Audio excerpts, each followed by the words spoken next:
பார்த்து கொண்டிருப்பது 24 நியூஸ் தமிழ். பொள்ளாச்சி அருகே சரக்கு ஆட்டோ உரிமையாளர் வெட்டி கொலை, மூவரை கைது செய்து போலீசார் விசாரணை. பொள்ளாச்சி கோவை சுந்தராபுரம் மதுக்கரை மார்க்கெட் ரோடு சத்தியமூர்த்தி நகரை சேர்ந்தவர் ராஜா. இவரது மகன் பிரபாகரன் வயது 32.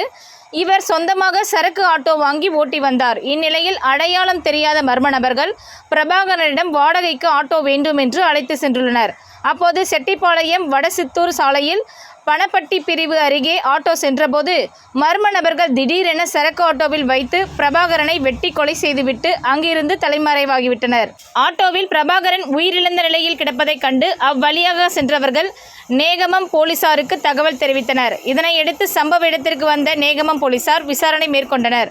குற்றவாளிகளை பிடிக்க பொள்ளாச்சி டிஎஸ்பி ஜெயச்சந்திரன் தலைமையில் 3 தனிப்படைகள் அமைக்கப்பட்டு குற்றவாளிகளை தீவிரமாக தேடி வருகின்றனர். கொலைக்கான காரணம் குடும்ப தகராறா அல்லது வேறு ஏதும் காரணமா என்பது குறித்து 3 பேரை கைது செய்து போலீசார் விசாரணை